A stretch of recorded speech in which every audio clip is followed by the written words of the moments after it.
I didn't come here to marry you, Mr. Voss. I came here to save what you're about to lose."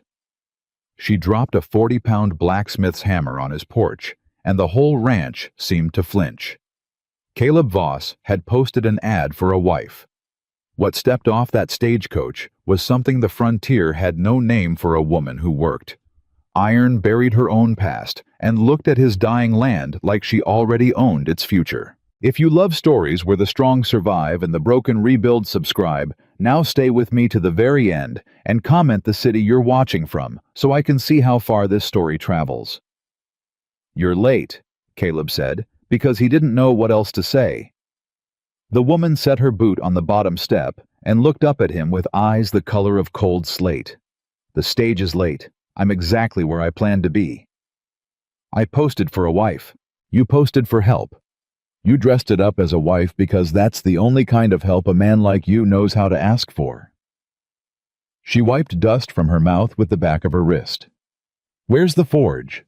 Caleb Voss had rehearsed this moment for 11 days. He'd imagined a soft-handed woman in a traveling dress, maybe frightened, maybe hopeful, someone he could reassure with lies until the lies became too heavy to carry. He had not imagined this. A tall woman in a man's canvas coat sleeves, rolled to the elbow forearms, corded like a laborer's, dragging a leather satchel that clinked with the weight of metal tools. And that hammer. She'd carried that hammer down off the stage like other women carried a hatbox. "I asked you a question, ma'am." "You did, and I answered you with one. Where's the forge?" She glanced past him at the sagging barn, the gap-toothed fence line, the cattle standing too still in the far pasture. "Because I can already tell you that's the only thing on this land worth a damn, and I'd bet my father's anvil you haven't lit it in a year." Caleb felt heat rise in his neck. "You don't know a thing about my land. I know it's dying." She said it flat without cruelty, the way a doctor says a thing so the family stops pretending. "I knew it before I got off the stage. I could smell it. Neglect has a smell, Mr. Voss. So does debt. He should have thrown her off the property right then. A man with any pride left would have. But Caleb Voss had traded most of his pride to the bank in Cheyenne over the last 2 winters, and what he had left, he was saving for the day the marshal came to put him and the girl off this land for good. The girl. He turned his head sharp toward the house. The window was empty. Good. Lily hadn't come out. He wanted this stranger gone before Lily had to see her. "Look," he said, lowering his voice, though there was no one to overhear. "Whatever you think you've walked into it wrong. This isn't a place where a person builds a life. This is a place where a life comes to end. I put that notice up because I was out of every other idea. I don't have money to pay you. I didn't ask for money. Room to keep you comfortable. I didn't ask to be comfortable. Would you let me finish a sentence? When you say something true, I'll let it stand." She hefted the satchel higher on her shoulder. "So far, you've told me what you don't have. I don't care what you don't have. Every man who's ever failed has a list of what he doesn't have. Show me what you've got, and I'll tell you whether it's worth saving." For a long moment, they simply stared at each other, the cowboy who'd run out of options, and the woman who refused to acknowledge that options could run out at all. "What's your name?" he finally asked. "Mara Rourke." "Caleb Voss." "I know. It was on the notice." She stepped up onto the porch uninvited, and now they stood close enough that he could see the burn scars scattered up her right forearm. Small, silvered old. Working scars. Not accidents. The marks of a person who'd stood too near heat on purpose thousands of times. "The forge, Mr. Voss. I won't ask again. If it's rusted through, I need to know tonight because tomorrow I start work, and I don't waste daylight learning what I could have learned in the dark." That was the first time the ranch stopped falling and simply held its breath. He took her to the forge because he didn't know how to refuse a person who refused to be refused. It sat in the old shed behind the barn, and Caleb hadn't opened the door in 14 months, not since his brother's tools had gone quiet along with everything else. He put his shoulder to the warped door, and it groaned inward, and the smell of cold ash and rust rolled out to meet them. Mara walked in like she was coming home. She didn't speak for a full minute. She set down her satchel. She ran her fingers over the anvil's face, over the bick, checked the hardy hole with her thumb. She crouched at the firepot and dug through the dead coals until she reached the tuyere, and she blew across it listening. She stood, took the tongs off their hook, opened and closed them, weighed them in her palm, hung them back exactly where they'd been. "Your brothers?" she asked. Caleb's jaw tightened. "How'd you—" "The tools are set for a right-handed man taller than you. You favor your left when you carry weight. I watched you with the door, and you touched the door frame on your way in like it belonged to somebody you can't talk to anymore." She turned to face him. "So, your brothers?" "Josiah." The name came out rougher than he meant it. "He and his wife. They had the ranch before me. It was theirs. And now it's yours. Now it's the bank's near enough." Mara nodded slowly, filing that away. Then she said the thing that changed the shape of the evening. "There's a child in the house." Caleb went very still. "What did you say?" "There's a child. I saw a plate at the window when the stage pulled up too small for a grown hand, set too low on the sill. And there's a swing rope on the cottonwood that's been re-knotted by someone who couldn't reach the old knot, so they tied a new one lower. A child, Mr. Voss. You didn't mention a child." He hadn't. That was the one thing he'd guarded like his own heartbeat, because the child was the thing that could not be bargained, the thing no notice could ever be honest enough to hold. He had told himself he'd tell whatever woman came after she'd already decided to stay. After, never before. "That's not your concern," he said. "Everything on this land is my concern the minute I pick up that hammer." Her voice didn't rise. That was the unnerving thing about her, she never rose. She just kept coming level and steady like water finding the low ground. "How old?" He almost didn't answer, but there was something in the plainness of her. Something that made lying feel like more effort than it was worth. 8. My niece, Lily." "Where's her mother?" "Dead. Both of them. Josiah and his wife 3 winters back. Fever took Josiah in a week. It took his wife slower." He heard his own voice going hollow the way it did whenever he got too near that year. Lily was 5. She was in the house when her mother passed. Nobody knew for 2 days that the woman had died in the night because the child never made a sound, never called for anybody, just sat with her. Mara said nothing. "She hasn't spoken since," Caleb said.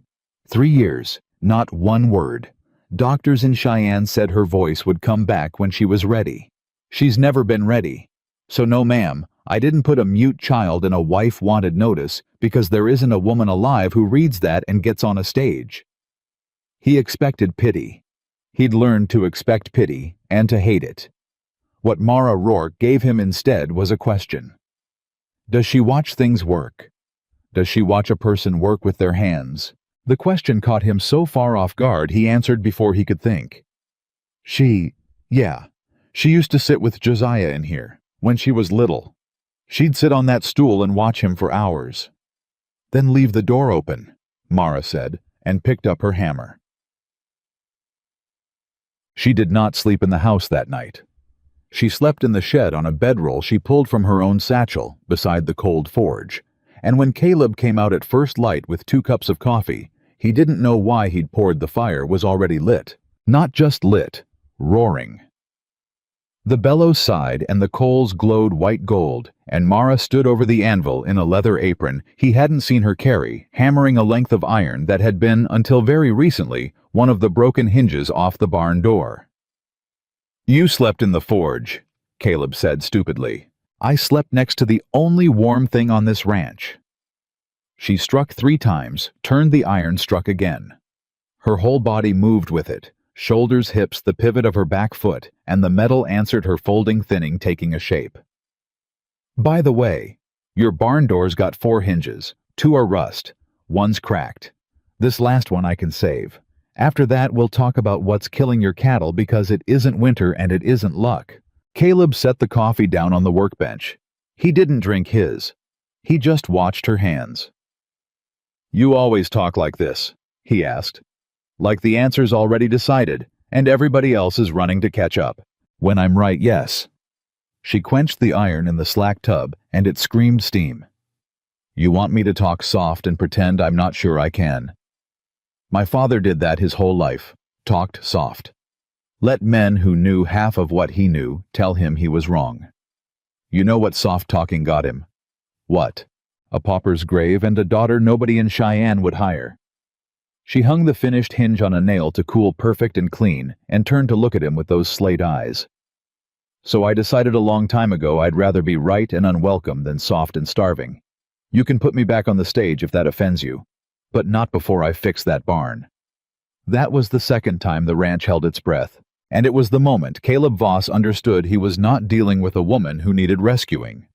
He was dealing with a woman who'd decided for reasons she hadn't yet given him that this dying place was worth her hands. He just didn't know why. He should have asked why. By the end of the first week, Mara Rourke had done what Caleb Voss had failed to do in 2 years. She stopped the bleeding. She reforged the plow blade that had cracked last spring and left him unable to break the north field. And now the north field lay open, dark, ready. She hammered out new horseshoes and reset every horse's feet, and the gray mare that had gone lame stopped favoring her hoof by Thursday. She found the reason the cattle were dying, not fever, not cold, but a fouled spring where a dead calf had gone into the water upstream and poisoned the whole herd's drink, and she and Caleb hauled the carcass out and dug a new channel, and the cattle stopped dropping. She worked from before dawn to after dark. She ate what Caleb cooked without complaint and without praise. She spoke only when there was something worth saying. And every day she left the forge door open. On the fourth day, Lily came. Caleb didn't see it happen. He was mending fence at the far line when he came back for water and stopped dead at the shed door. His niece was sitting on the stool. The same stool.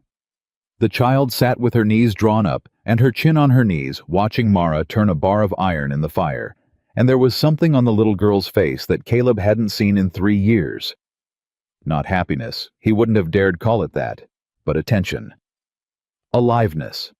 As if some part of Lily that had gone away to sit with her dead mother had for a few minutes come back into the room. Mara didn't look at the child. She didn't coo, didn't fuss, didn't try to draw her out.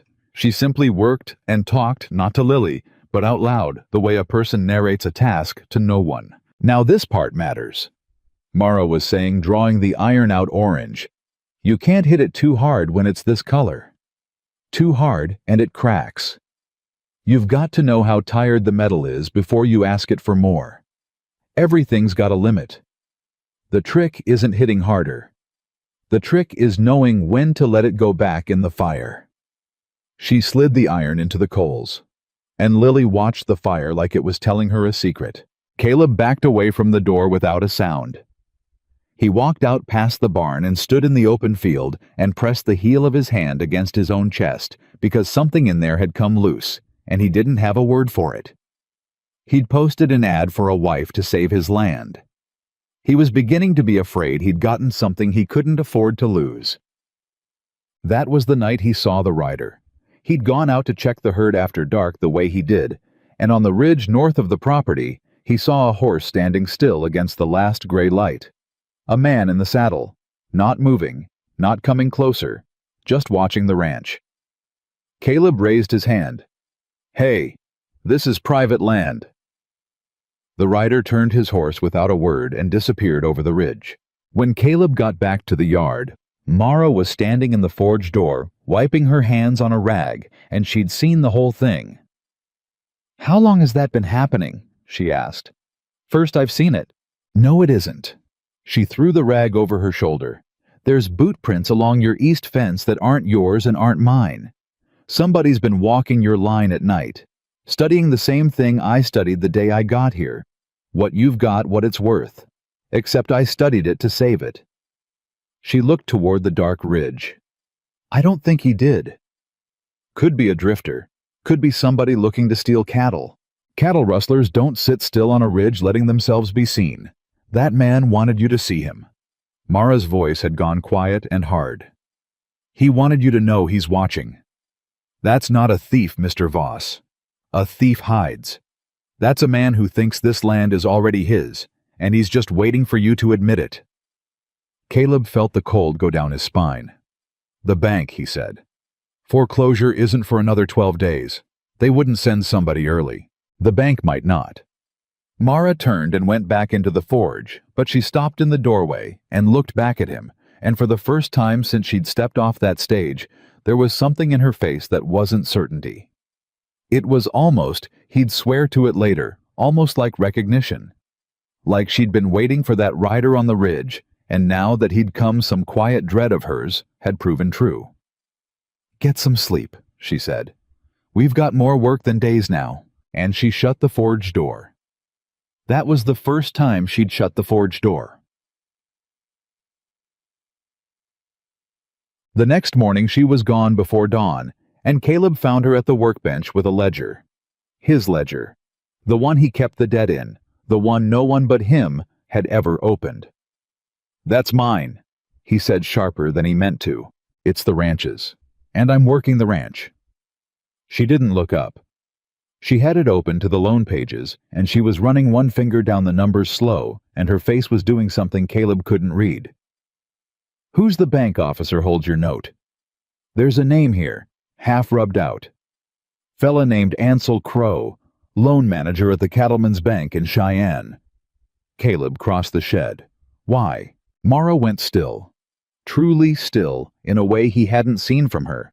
Not the alert stillness of a worker judging metal, but the frozen stillness of a person who's heard a name they weren't ready to hear. "Crow," she repeated. "You know him." She didn't answer right away. When she did, her voice had changed. Something underneath it. "I knew a man in Cheyenne who ruined people. Loaned to them soft and easy, and then when they'd built something worth taking, he'd change the terms, move the dates, call the note early. And when the poor fool couldn't pay in time because Crow made sure he couldn't, there was always a buyer standing right there ready to take the land for pennies." She closed the ledger. "My father borrowed from that bank once, to keep his forge. You want to know how he ended in a pauper's grave, Mr. Voss? He borrowed from Ansel Crow." The forge seemed very quiet. "You said you came here to work," Caleb said slowly. "You said you read my notice." "I did read your notice." Mara looked at him, and now the recognition he'd seen the night before was full in her face, undisguised. "I read it pinned to the board outside the land office in Cheyenne. And you want to know what was pinned right next to it? Your foreclosure notice. Public record. Cattleman's Bank versus Caleb Voss, and the buyer already named on the transfer of debt, the man who bought your note off the bank, so he'd own it when the hammer fell." She let a breath out, slow. "I recognized the name. Same name that bought my father's forge for pennies 11 years ago and turned my family out into the street." Caleb's mouth had gone dry. What name? Theron Hale. The name meant nothing to him. That was the terrible part. It meant nothing to him and everything to her. "I didn't get on that stage to marry a stranger," Mara Rourke said. "I got on that stage because I read your name and I read his, and I decided that this one time, Theron Hale was going to reach for a piece of land and find somebody standing on it who knew exactly what he was and wasn't afraid of him." She set the ledger down between them, like a wall coming down. "You didn't send for a wife, Mr. Voss. You sent up a flag, and I'm the only person in the whole territory who was ever going to read it right." Caleb Voss sat down on the workbench like his legs had quit on him. "You used me," he said. "I answered you." Mara didn't flinch. "There's a difference, and you'll want to learn it, because it's the difference that's going to save this ranch.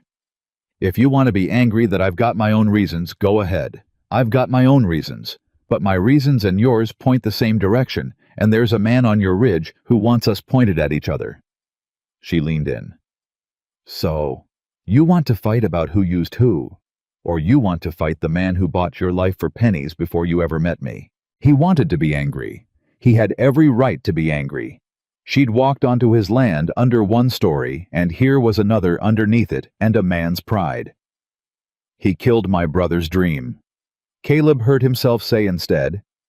"Josiah built this place with his own hands, broke his back on it, and I've spent 3 years watching it die and thinking it was my fault.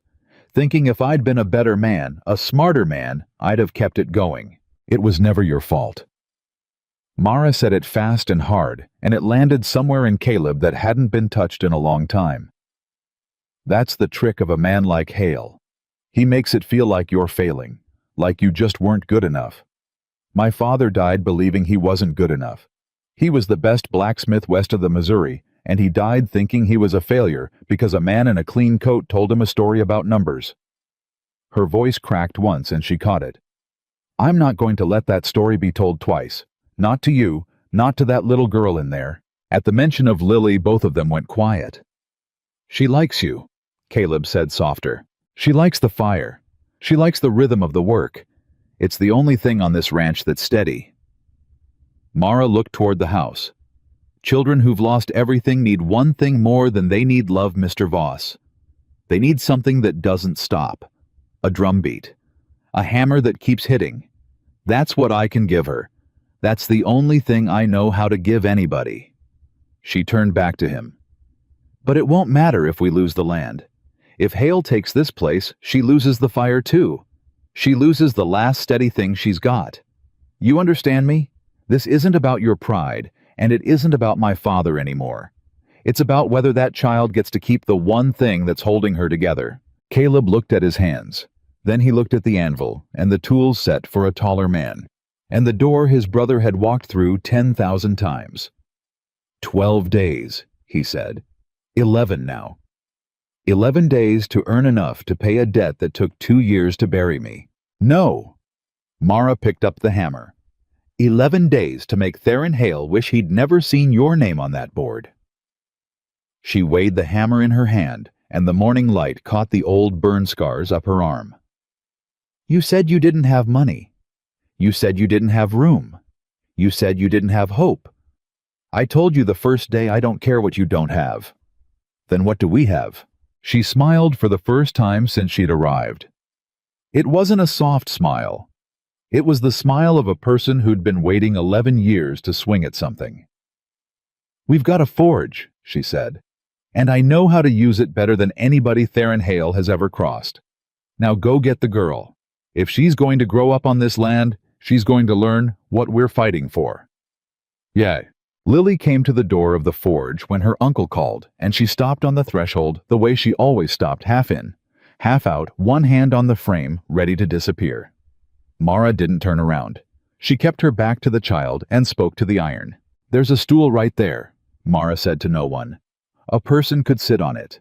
A person could watch and learn how a thing gets made. Nobody's going to make them talk about it. Nobody's going to ask them a single question.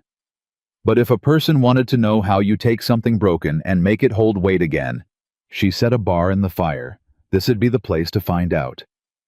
For a long moment, the child didn't move. Then Lily crossed the room and climbed onto the stool. Caleb, standing in the doorway, felt his throat close.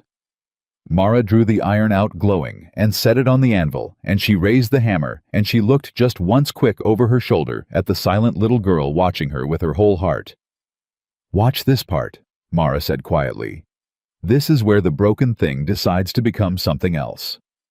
And she brought the hammer down. The sound rang out across the ranch, across the open fields, all the way to the north ridge, where though none of them could see it, a rider had come back to sit his horse in the dark and watch the sparks fly up from the forge he already believed was his. Theron Hale had come to Wyoming to take a dead man's land off a broken man, too tired to fight. He did not yet know about the woman with the hammer, but he was going to. The debt was called for 11 days out. The rider on the ridge meant he wouldn't wait that long. And somewhere in the numbers of a rubbed-out ledger in a bank in Cheyenne, a man named Ansel Crow had signed his name to a fraud he thought no one would ever be craftsman enough to read. Inside the forge, Mara Rourke set down her hammer, and for the first time in 3 years, the child on the stool reached out not to her uncle, not to anyone she was supposed to trust, but to the stranger who worked the iron and touched the back of Mara's scarred hand and did not pull away. Mara looked down at that small hand on hers. She did not move. She barely breathed. All right, she said so low that Caleb almost didn't hear it. All right then. We're going to save it. All of it. And the fire burned on into the dark. The touch lasted 3 seconds. Then Lily pulled her hand back into her lap and went still the way she always went still, as if she'd surprised herself, and needed to reel the surprise back in before anyone made it a thing. Mara understood that better than she understood almost anything. She didn't turn around. She didn't reach for the child or say her name. She simply picked the hammer back up and struck the iron once clean and let the sound fill the room where words weren't welcome. "You leave your hand right there long as you want," Mara said to the anvil, not to the girl. "Metal doesn't rush, neither do we." Caleb in the doorway hadn't moved. He watched his niece and he watched the woman, and he understood that something had shifted in the last minute that could never shift back, and he didn't know whether to be grateful or terrified. He'd spent 3 years learning not to hope for Lily's voice, because every time he'd hoped and nothing had come, it had cost him a piece he couldn't spare. And now a stranger had walked in and gotten a hand on a scarred wrist in 6 days, and he didn't know what to do with the size of it. "Mara," he started. "Not now." She said it gently, but she said it. "You'll want to talk about what just happened. Don't. If you talk about it, she'll hear you make it big, and then she'll be scared of making it big again. Let it be small. Let it be nothing." She turned the iron. "Go check the herd. We've got 11 days, and you're standing in a doorway." He went. Not because she'd told him to, but because she was right, and he was beginning to learn that arguing with a person who was right was just a way of wasting light. That afternoon a wagon came up the road. Caleb saw the dust first, and his gut dropped because a wagon meant papers, and papers meant the bank. And he'd half convinced himself Hale would send the marshal early, after that rider on the ridge. He came around the barn, wiping his hands, and found the wagon already stopped in the yard, and it wasn't the marshal at all. It was an old man in a store-bought coat, and beside him on the bench sat a boy of maybe 14, and in the back of the wagon was a broken plow, a shattered wheel rim, and a length of chain snapped clean in two. "You, Voss," the old man called. "I am. Heard you got a smith working out here now." The old man climbed down, slow, his knees, not what they'd been. "Name's Dutch Halloran. Got a place 8 miles south. My boy here run our plow into a stump and cracked the beam clean, and the smith in Red Bluff wants $3 in a week I don't have on account of plantings already late." He looked at Caleb with the particular pride of a man who hated to ask. "Somebody said out here you got a smith that'd do it faster and fairer. That true, or'd I drive 8 miles for a story?" Caleb opened his mouth to say he didn't know, and Mara's voice came from behind him. "Bring it in." She'd come out of the forge without either of them hearing apron on sleeves up, and she walked to the wagon and put her hands on the broken plow beam before the old man had finished being surprised that the smith was a woman. "This isn't cracked," she said, running her thumb along the break. "This is snapped. Different jobs. Snapped I can weld and reinforce so it's stronger than it was. Cracked you just patch and pray." She looked up at Dutch. 50 cents. Done by tomorrow noon." The old man blinked. 50 cents. Red Bluff wanted $3. Red Bluff wants $3 because Red Bluff knows you've got no place else to go. Mara hefted the beam out of the wagon like it weighed nothing. "I'm not Red Bluff." Dutch Halloran looked at Caleb, then at the woman, then back at Caleb, and something worked its way across his weathered face that Caleb hadn't seen aimed at his ranch in a long, long time. It was respect. "My boy'll ride back for it tomorrow," Dutch said. He dug in his coat and put 2 quarters in Mara's palm and closed her scarred fingers over them himself. "You do it strong now. That plow's gotta last me the season." "It'll last you your grandson," Mara said. The old man laughed an actual laugh, surprised out of him, and climbed back up on the wagon, and the boy took the reins, and they rattled off south. Caleb watched the dust and didn't say anything for a moment. Then he said the obvious thing. 50 cents doesn't pay a bank. 50 cents doesn't. Mara turned the coins over in her hand. "But that old man's going to tell every farmer between here and Red Bluff that there's a smith on the Voss place who fixed his plow for 50 cents and did it right. And half of them have got broken tools they've been nursing along because Red Bluff robs them." She pocketed the quarters. "You don't pay a bank with one man, Mr. Voss. You pay it with 100 men who've each got a job too small for the town smith to bother with, and too important to leave broke." She hefted the plow beam. We're not going to outborrow Theron Hale. We're going to outwork him. That old man is the first stone in a wall." She carried the beam into the forge, and Caleb stood in the yard, turning the idea over, and for the first time in 2 years, he felt something he'd almost forgotten the shape of. He felt like there might be a way through. Word did spread, faster than even Mara predicted, because it turned out a woman blacksmith on a failing ranch was exactly the kind of thing that traveled a country road faster than any wagon. By the 3rd day after Dutch Halloran, 4 more wagons had come. A man with a busted wheel rim, a widow with a stove door burned through, 2 brothers with a whole crate of dull, chipped, and broken tools they'd been meaning to replace for a year. Each of them came suspicious. Each of them left telling somebody else. Mara worked them all. She worked from dark to dark, and she worked fast, and she never once did a job halfway. And every one of them she watched a small thing happen. They'd come to the forge nervous about the woman with the hammer, and then they'd see her strike, and the doubt would fall off their faces because there was no arguing with the work. The work was the work. Nobody who saw her draw a weld or true a wheel walked away doubting whether she could do it. And Lily watched all of it. The child had claimed the stool. That was simply how it was now. She sat in the corner of the forge from morning till Caleb carried her in to sleep, and she watched every job that came through, and slowly. So slowly, Caleb only noticed because he was watching for it. She began to move. Not talk, not yet, but move. On the 5th day, Mara reached for the tongs, and they weren't on their hook, and before Mara could say a word, Lily had slid off her stool, picked them up off the bench where they'd been left, and held them out. Mara took them without ceremony. "Thank you," she said, and went back to work. That was all. But Caleb, who'd come in for water, had seen the whole thing, and he had to walk back out and stand in the yard again, because his eyes were doing something a man's eyes weren't supposed to do in the middle of a workday. His niece had answered a need. She'd seen that a thing was wanted, and she'd moved her own body to provide it. After 3 years of sitting so still, the world forgot she was in the room. He didn't have a word for what that meant. He only knew it was the second thing this woman had given back to him that he'd stopped believing he'd ever hold again. The trouble came on the 6th day, and it came as trouble on the frontier so often did, wearing a friendly face. A man rode up alone in the middle of the afternoon, well-dressed, easy in the saddle. He had the smooth, unhurried manner of a person who'd never in his life had to be anywhere he didn't choose to be, and he sat his horse in the yard and smiled down at Caleb like they were old friends. "Mr. Voss," he said. "Caleb Voss. Been meaning to make your acquaintance." "Do I know you?" "Not yet, but I know you. Know your land anyway. Fine piece of ground this.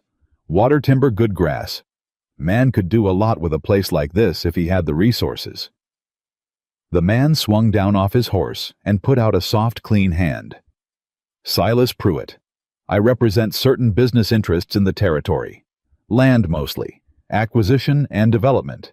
Caleb didn't take the hand. "Hale's man." The smile didn't waver, but something behind it recalculated. "You've heard of Mr. Hale. Good. That saves us both some time." Pruitt let his unshaken hand drop easy like it had never been out there. "Then you'll know Mr. Hale holds the note on this ranch. Bought it off the cattleman's bank, which makes him in every way that counts your creditor. And your creditors sent me out here with a genuinely generous offer, Mr. Voss, and I'd be doing you wrong not to lay it out plain. Lay it out then, and get off my land after." Pruitt spread his hands. "Mr. Hale's willing to buy the ranch. Outright. Today. Cash money in your hand, and the debt wiped clean, and you walk away owing nobody nothing. Now I know what you're thinking, the place is worth more than he's offering. And maybe it is to a man with the years and the capital to build it out. But you don't have the years, Mr. Voss. You've got—" He made a show of thinking, 5 days before the note comes due, and when it comes due and you can't pay. Mr. Hale takes it anyway. Takes it for nothing.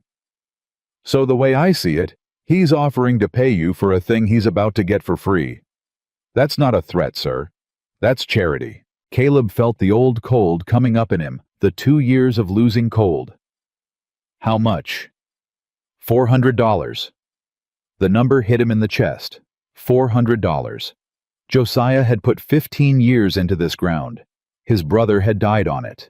And a man in a clean coat was standing in his yard offering $400 like he was doing him a kindness. "Get off my land," Caleb said. "Mr. Voss, you heard him." Mara's voice. She'd come out of the forge, and she stood at Caleb's shoulder, and she still had the hammer in her hand, held loose and low at her side, not raised, not threatening, just there. He said get off his land. That's a whole complete sentence. There's nothing in it needs discussing.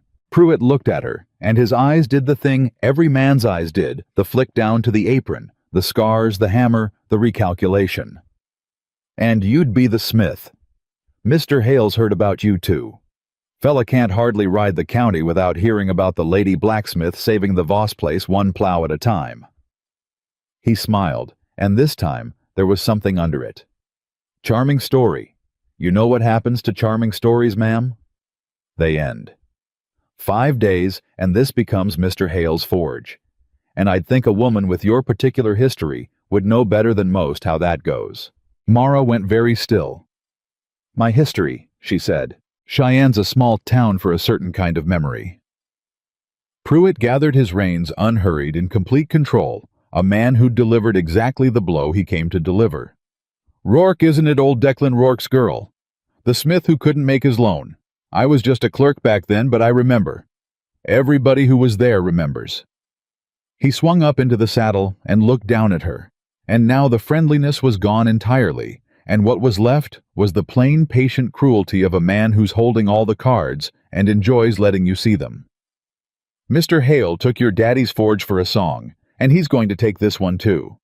Only difference is, this time you'll be standing here to watch it happen twice." He turned his horse and rode out easy, in no hurry at all, a man who had all the time in the world.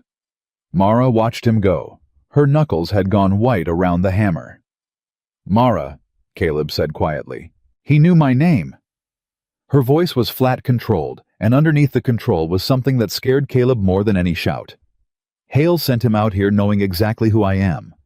That means Hale knows I'm here. That means he's been watching long enough to learn it." She turned toward the North Ridge. That rider 6 nights back. That wasn't a scout.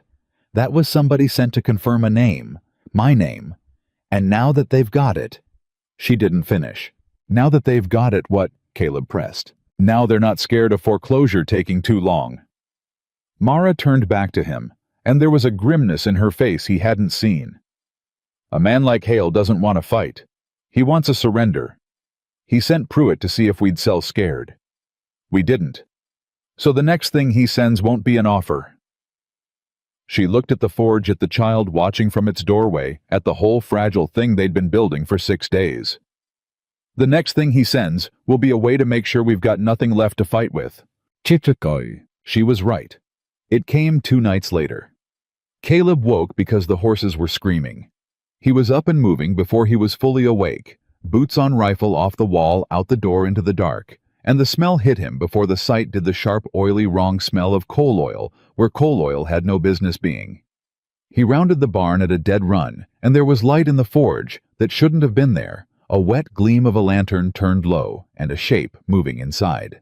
A man, crouched by the workbench, pouring something from a can along the base of the wall, along the bellows, along the wooden housing of the forge, soaking the whole structure in oil so that one match would take it all. "Hey!" Caleb roared. The man dropped the can and came up fast, and there was a knife in his hand, and then Caleb was on him. He didn't think. He'd stopped being a thinking creature the second he smelled the oil. He drove the man back into the workbench, and they went down together in a tangle, and the knife scored a line of fire across Caleb's forearm, and he didn't feel it. He felt nothing but the 2 years of watching his brother's dream die, and the 6 days of watching it start to breathe again, all of it coming up through his arms and into his fists. He got the man under him. He got a hand on the man's throat. The knife had spun away across the floor. And Caleb Voss, who had never in his life wanted to kill a man, wanted with his whole body to kill this one, and his hand tightened, and the man under him made a sound like a drain running dry. Caleb. Mara was there. He didn't know when she'd come. Her hand was on his wrist, the same hand Lily had touched, the scarred one, the strong one, and she was pulling not hard, just steady, that same steady she used on everything. Let go. Caleb, let go of him. He was going to burn it. He was going to burn everything. I know. And if you kill him, you'll hang for it, and then they win everything, and Lily's got nobody. Let go. The name cut through. Lily. Caleb's hand opened. The man under him dragged in a whooping breath and rolled and scrambled, and Mara didn't try to stop him. She just stepped back and let him run out the door and into the dark, and a moment later, they heard a horse pounding away north. Caleb knelt on the forge floor, shaking his arm, running red, and Mara was already moving, already grabbing a rag, already pressing it to the cut, and only then did Caleb see what the oil had done. The bellows were soaked. The wooden housing of the forge was soaked. The workbench, the tool rack, the barrel of coal, all of it stinking with oil. One match. That was all it would have taken. One match, and everything Mara had built in 7 days would have gone up, and the ranch would have had no way to earn a dime before the note came due. He didn't get to light it, Caleb said, dazed. I stopped him. I stopped him in time. Mara was quiet. She'd tied off his arm, and now she was walking the forge, slowly running her hand over the soaked wood, the ruined bellows. The leather of the bellows, swollen and stinking, and her silence was worse than any shout. Mara! I stopped him. You stopped the fire. She stopped at the bellows and pressed her thumb into the oil-soaked leather, and it left a dark print. You didn't stop the damage. She held up her thumb. Oil-soaked leather can't hold air. This bellows is dead, and a forge with no bellows can't reach welding heat, and a forge that can't reach welding heat. She looked at him, and there it was, the thing she'd been afraid to say. Can't do the jobs that pay, the plows, the wheels, the reinforcing. All of it needs heat I can't make now. Caleb felt the floor drop out from under the small hope he'd been standing on. How long to fix it? To make a new bellows right, cure the leather, build the frame, season it. Mara wiped her thumb on her apron. 2 weeks, maybe 3. We've got 3 days. I know. They looked at each other across the ruined forge, the smell of oil thick around them, and for the first time since Mara Rourke had stepped off that stage, carrying a hammer like a weapon, Caleb Voss watched certainty leave her face. Hale hadn't needed to burn the forge. He'd only needed to make sure it couldn't work, and he'd done it 2 days too early for them to recover, and 3 days too late for them to catch the man who'd done it. He's not trying to take a working ranch, Caleb said slowly, understanding it as he said it. He never was. He's making sure that when the note comes due, we've got no way to have paid it. So it looks fair. So it looks like we just couldn't make it work. So nobody in the county can say Hale cheated us. They'll just say the woman Blacksmith couldn't cut it and the ranch failed, same as everybody knew it would. Yes. Mara's voice was very quiet. That's exactly what he's doing. That's exactly what he did to my father. She stood in the middle of the wreckage, and her hands for once hung empty at her sides. He doesn't beat you. He makes sure the whole world watches you beat yourself. Lily was standing in the doorway. Neither of them knew how long she'd been there. She'd come out of the house barefoot in her nightgown, and she was looking at the ruined forge, at the oil, at the blood on her uncle's arm, at the dead bellows, and her face, which had spent 7 days slowly coming back to life, was doing something terrible. It was closing again. Caleb saw it, and his heart broke clean in two. He'd watched this child go away once. He couldn't watch it happen twice. Lily, he started moving toward her, but Mara got there first. Mara crossed the forge and knelt down in front of the child, right down in the oil and the ash, and she didn't touch her, and she didn't tell her it was all right because it wasn't all right, and children who've lost everything can always tell when you're lying about that. Somebody tried to break our forge tonight, Mara said. Plain, level, the truth. A bad man sent somebody to break it because he wants to take this land, and he doesn't want us to have any way to keep it. And he hurt the bellows. So right now, this second, our forge can't do the big jobs. Lily stared at her, and her lip had started to tremble, and Caleb wanted to shout at Mara to stop, to soften it, to lie to the child the way you were supposed to lie to a scared child. But here's what he doesn't know. Mara leaned in, and her voice dropped not into softness, but into something fierce and low and steady, the voice she used on iron when it was fighting her. He thinks breaking a thing is the end. He thinks that's how you win. But you and me, Lily, we know something he doesn't know. We know what you do with a broken thing. She held the child's eyes. You don't cry over it. You don't walk away from it. You put it back in the fire, and you hit it until it holds again. That's all we've ever done in this forge. That's the only thing I know how to do, and I am not. Her voice cracked, and she let the child see it. I am not going to let a man in a clean coat teach you that broken things stay broken, because they don't. You hear me? Broken things get made again. That's the whole reason there's a forge.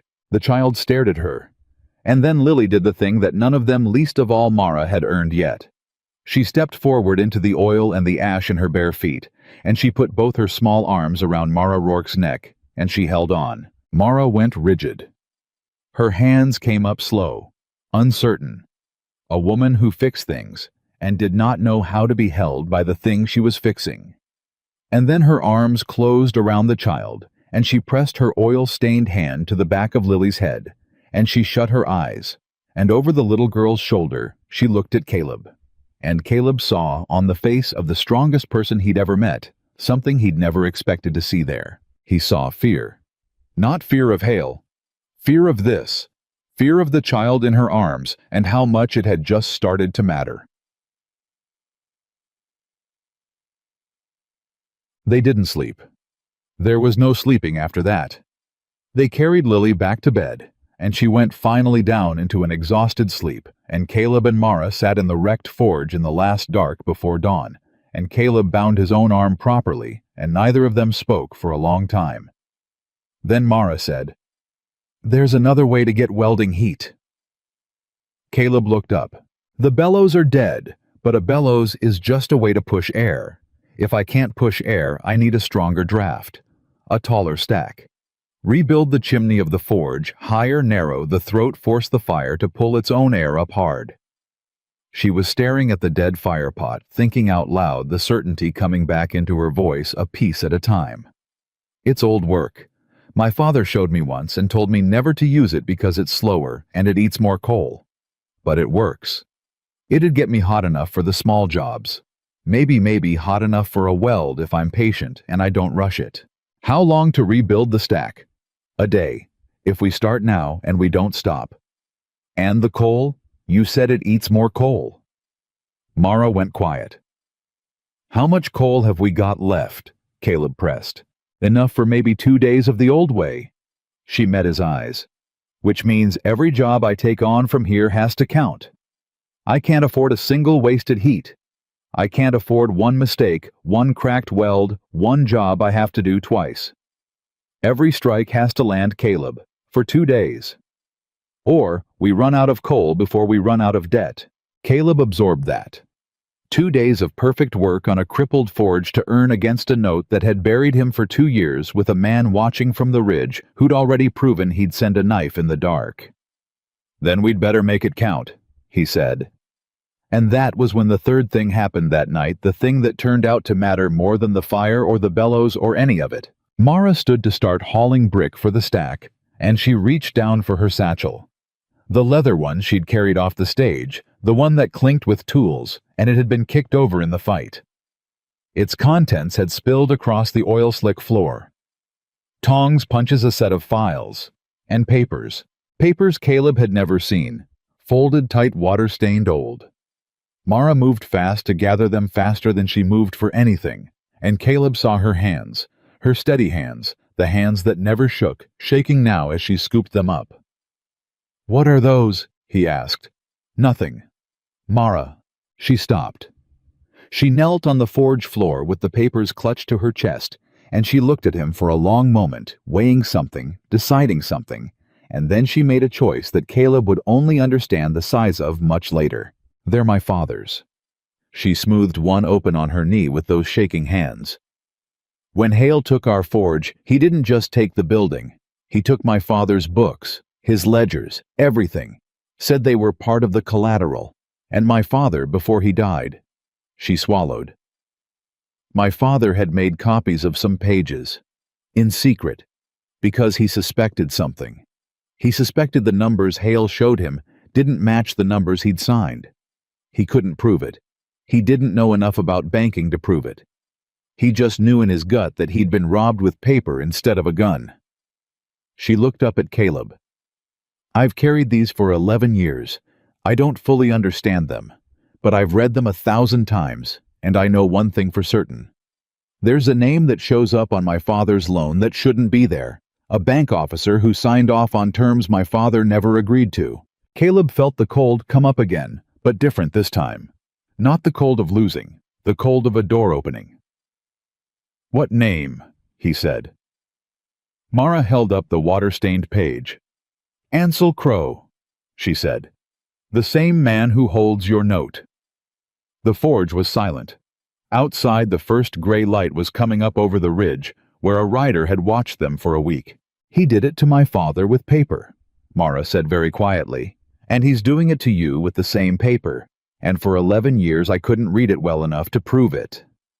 She looked down at the pages, then back up at Caleb, and the fear was gone from her face, now burned clean off it, and what was left was something Caleb wouldn't have wanted aimed at him for all the money in Wyoming.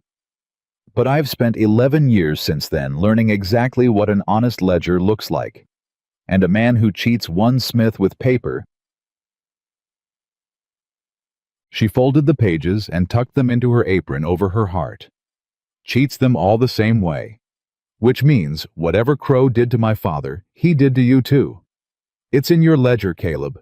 The rubbed-out name, the changed dates. It's the same fraud. I just have to prove it before that note comes due."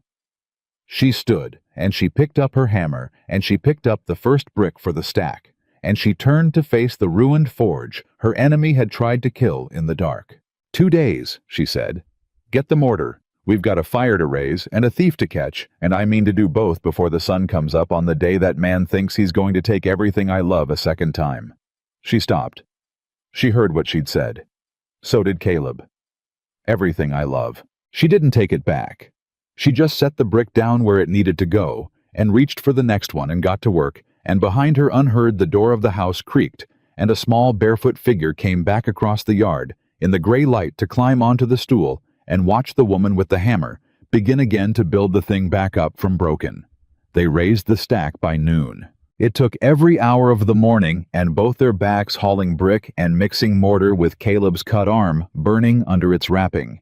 But by the time the sun stood straight overhead, the chimney of the forge climbed a full 4 feet higher than it had narrowed at the throat, the way Mara's father had shown her once and warned her never to use.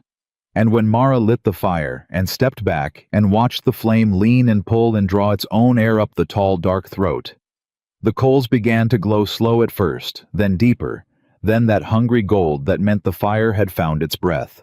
"It's drawing," Mara said, and there was wonder in it, and relief, and something like grief because it was her dead father's trick working in her hands. "Caleb, it's drawing."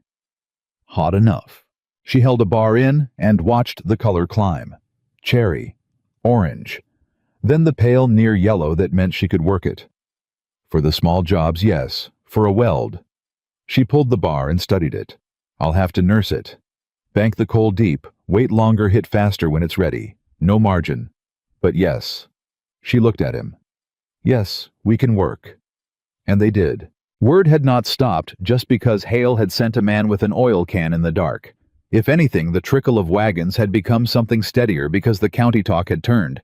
And now it wasn't just that there was a woman blacksmith on the Voss place. It was that somebody had tried to burn her out, and she was still standing still, swinging, and there is nothing. A hard country full of hard people respects more than somebody who takes a hit and doesn't fall. So they came. And Mara worked the crippled forge with the coal running down and every strike counting, and she didn't waste a single heat, and she didn't crack a single weld. And Lily sat on the stool and handed her tongs and punches before she asked for them, and slowly The pile of finished work grew, and slowly the little jar of coins on the bench filled. It wasn't enough. Both of them knew it wasn't enough. 50 cents and $1 at a time doesn't climb a mountain of debt in 3 days. But Mara wasn't working the crippled forge to pay the note. She was working it to buy time and to build proof, and the proof was coming together every night at the workbench after Lily was asleep, when Mara spread her father's water-stained pages beside Caleb's ledger and read them against each other by lamplight line by line, hunting the lie. Chipara. There. Mara's finger stopped on a figure in Caleb's ledger the second night. There it is. Look. Caleb leaned in. He'd never been good with the numbers that had always been Josiah's gift, and to him the page was just columns of ink. Look at what? Your loan, the original terms. What was your interest? What did Josiah agree to when he first borrowed? 6%. I know that much. He told me 100 times proud of it. 6% 10-year term. That's what he signed. Right, that's what he signed. Mara slid her father's page next to it. Now look here. This is what your ledger shows the bank's been charging since Crow took over managing the note 2 years ago. She tapped the figure. That's not 6%, Caleb. Run it out. Month over month. That's better than 11. Caleb stared. That can't be right. The paper Josiah signed is in a drawer in Cheyenne where you can't reach it. And Crow knows you can't reach it, and Crow's been billing you at 11 and telling you it's the terms. Mara's voice was tight and quiet and vibrating with a thing 11 years old. That's the trick. He doubles the burden quietly year over year, and the poor rancher just thinks he's failing, thinks he can't make his own land pay. Never once suspects the number itself is a lie because who checks? Who's got a copy of the original terms sitting in their own house? She pressed her father's page flat. My father did. That's what these are. My father. God rest him, wrote down every single term the day he signed in his own hand witnessed. And then Crow changed the bank's copy and charged him double and let him die, thinking he was a failure. And these pages prove the two numbers don't match. They prove Crow altered the terms. For your father. Caleb's mind was racing now. But that's your father's loan. It doesn't prove anything about mine. By itself, no. Mara sat back. By itself, it's an old grievance from a dead man about a bank that'll say I forged it. Nobody's going to reopen an 11-year-old case on a Smith's daughter's word. She looked at Caleb's ledger. But yours is live. Yours is right now. And if I can show that Crow did the exact same thing to you, altered your terms, charged you a rate you never agreed to, then I've got 2 frauds by the same hand, and 2 frauds isn't a grievance anymore. 2 frauds is a pattern. 2 frauds a judge has to look at. How do we prove mine? And here Mara went quiet because here was the wall. We can't, she said finally. Not from here. To prove yours, I need the same thing my father had. The original terms. What Josiah actually signed. And that paper is in the bank's vault in Cheyenne in Crow's own hand, and there's not a chance in the world Ansel Crow hands it to the woman trying to expose him. She rubbed her eyes. Everything I need is in Cheyenne, and the note comes due here in 3 days. I can't be in 2 places. Caleb looked at her a long moment. Josiah kept copies, he said slowly. Mara went still. What? My brother. He kept copies of things. He was God. He was careful, Mara, more careful than me. When he built this place, he kept every receipt, every bill of sale, Caleb was already standing. He had a strongbox, a tin strongbox he kept under the floor of the bedroom. I haven't opened it since he died. Couldn't bear to. But if he kept his loan papers anywhere, they were both moving now out of the forge across the yard into the dark house, and Caleb went down on his knees in the corner of the bedroom that had been his brother's, and pried up the loose board with his knife, and reached down into the cold space beneath the floor, and his fingers closed on cold tin. He pulled the strongbox out. His hands were shaking now the way Mara's had shaken over her father's pages, because this was the last thing of Josiah's. He had never touched the last unopened room of his brother.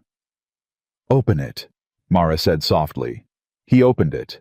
Receipts. Letters. A tintype of Josiah and his wife on their wedding day that made Caleb's breath catch. A child's drawing lilies from before, folded careful. And underneath all of it, in a leather envelope tied with string, a document. Caleb drew it out and unfolded it and held it to the lamp. Loan agreement. Cattlemen's Bank of Cheyenne. Josiah Voss. 6% per annum. 10-year term. Signed. Witnessed. Dated. His brother, careful to the last, had kept his own copy of exactly what he'd agreed to. Same as Declan Rourke had. Two careful men, 11 years and 200 miles apart, robbed by the same hand, each of them clever enough to keep the one thing that could prove it. Mara took the paper from Caleb's hands, like it was made of glass. She held it beside her father's page. She read them together. And Caleb watched her face and saw the exact moment the thing she'd carried for 11 years finally locked into place. 6%, she whispered. Josiah signed 6. The bank's charging you 11. Same hand, same lie, same man. She looked up, and there were tears standing in her eyes, and she was smiling at the same time, a terrible, fierce smile. Caleb, we've got him. We've got him twice. My father and your brother, both of them, reaching up out of the ground to catch the same thief. Her voice broke. 11 years. 11 years I carried this, and I couldn't do a thing with it. And it took a dying ranch 200 miles away, and a man careful enough to hide a tin box under his floor. She couldn't finish. She pressed the 2 papers to her chest, her father's and Josiah's, and she bent her head over them, and Caleb, for the first time, was the one who reached out. He put his hand on her shoulder, and she didn't pull away, and the 2 of them knelt in the dead man's bedroom, with the proof of everything between them. But proof isn't the same as safety. And they'd forgotten in the fever of finding it that they weren't the only ones who understood what a working forge and a filling coin jar meant. Hale understood it too. He came the next morning himself, not Pruitt, not a rider on a ridge, the man himself in a black carriage with a matched pair, and he rolled into the yard like he was arriving at a place he already owned, which in his mind he nearly did. He stepped down slow, a big man gone soft in the middle. Expensive coat, expensive hat, the heavy gold watch chain of a man who'd made his money making sure other men lost theirs. And beside him, climbing down from the carriage in a good suit and a clerk's nervous posture, was a thin, balding man Caleb had never seen, but Mara knew on sight. She went white. "Crow," she said. Caleb had never seen Mara Rourke look the way she looked in that moment. Every scrap of the steadiness that had gotten off that stage 2 weeks ago was gone. She was looking at the thin man like she was 5 years old again, and watching her father come home gray-faced from the bank. Theron Hale surveyed the ranch, the mended fences, the repaired barn, the wagons of a farmer waiting for finished work. The smoke rising from the forge's raised stack, and something crossed his face that was almost amusement. "Well," Hale said, "I'll be honest, Mr. Voss. I did not expect this. When I bought your note, I expected to find a dead ranch and a beaten man. Instead, I find—" He gestured expansive industry, enterprise, a regular little operation. His eyes moved to Mara, and the amusement cooled. "And of course, the famous Miss Rourke, Declan's girl. But you've grown into your father's stubbornness. Get to it, Hale." Mara's voice shook, and she hated that it shook. "You didn't drive out here to admire the fences." "No, I did not." Hale's genial mask dropped away easy, like it had never fit anyway. "I came because you've made a nuisance of yourself, and nuisances get expensive, and I am a man who dislikes expense." He nodded at the thin man. "You know Mr. Crow, I think. Or you knew of him. He manages my banking interests. Very good at it, meticulous. And he's brought some paperwork out today that I think ends this little pageant." Crow stepped forward, sweating, and produced a document. "The note," he said in a dry, precise voice, "contains an acceleration clause. In the event the borrower's conduct is judged by the note holder to endanger the collateral." He glanced at the forge. Operating dangerous industrial equipment on the property, for instance, without insurance in a manner that risks fire. The full balance may be called immediately. Not in 3 days. Today. He held out the paper. The full balance is due now, Mr. Voss. $1,600. If you cannot produce it by end of day, the ranch reverts to Mr. Hale, and the sheriff will see you off the property tomorrow morning. Caleb felt the ground tilt. You can't. That's not the note said 3 more days. The note says what Mr. Crow wrote it to say, Hale said pleasantly. And Mr. Crow writes very careful notes. He smiled. You should have taken Pruitt's 400 Voss. Now you'll get nothing, and the whole county will watch you get it. A woman blacksmith and a mute child and a failed rancher put off their land fair and legal because they couldn't make the numbers work. Sad story. People love a sad story. And that was the moment, that exact moment, with Hale smiling and Crow holding out his fraudulent paper and Caleb's world caving in, that Mara Rourke stopped shaking. Caleb saw it happen. He saw the fear leave her the way heat leaves quenched iron, all at once hissing gone. Because Theron Hale had just made the one mistake a clever man makes when he's grown too used to winning. He'd brought Ansel Crow with him. He'd brought the forger to the scene of the forgery. $1,600, Mara said quietly. At what interest, Mr. Crow? Crow blinked. The note's terms. At what interest? Say the number out loud, in front of everybody. She took a step toward him, and the thin man actually stepped back. Because I've read Mr. Voss's ledger top to bottom, and by my arithmetic, you've been charging him 11% for 2 years. And I'd surely like to hear you say 11 out loud, Mr. Crow. In front of your employer. In front of the farmers waiting on their plows. In front of witnesses. Crow's mouth opened and closed. His eyes flicked to Hale. The rate, Mara pressed, on the note that Josiah Voss signed, 6%, 10-year term. I've got his copy. His own copy in his own hand, witnessed, kept in a strongbox under his own floor, because he was a careful man, and something told him to be. She hadn't raised her voice, but every soul in that yard had gone silent, the farmer and his boy, and Caleb, and even Hale. So either the bank's copy says 6, Mr. Crow, in which case you've been robbing this man for 2 years, and it's writ down in your own ledger, or the bank's copy says 11, in which case somebody altered a signed agreement after the fact. And I know which it is, because I've seen your handwriting before. She reached into her apron and drew out her father's water-stained pages and held them up. Declan Rourke, Cheyenne, 11 years ago, 6% signed, charged at 10, same alteration, same hand. Her voice finally rose, and when it rose, it was like the hammer coming down. Your hand, Mr. Crow. The yard was dead silent. Crow had gone the color of tallow. He was staring at the pages in Mara's hand, the pages he'd have sworn burned or lost, or never existed, and his careful, precise face had come completely apart. That's, he stammered. That proves nothing. An old woman's forgery. A dead smith's copy could say anything. Then let's compare all 3. Mara's eyes were burning. My father's, Josiah's, and the originals in your vault. Let's lay all 3 in front of a territorial judge and see whose numbers match and whose don't. Let's do that, Mr. Crow. You want to put your vault's copies next to these in a courtroom. And Ansel Crow made his second mistake, which was the mistake of a guilty man, which was to look at Theron Hale for help. He looked at Hale like a drowning man looks at a boat. And Theron Hale, who was not a fool, who had not gotten rich by going down with clerks, looked back at Ansel Crow with the flat, cold, calculating eyes of a man already deciding which parts of the ship to cut loose. Caleb saw it. Mara saw it. Even the old farmer saw it. They all saw the exact instant Theron Hale stopped defending his banker and started measuring him for a fall. Ansel. Hale said slow and careful. Is this true? Did you alter the terms of these notes? Crow's head snapped around. You... His voice cracked with disbelief. You told me to. You told me from the start. You said find the ranches with equity and squeeze them till they... I don't believe I ever said any such thing. Hale's voice was smooth as poured lead.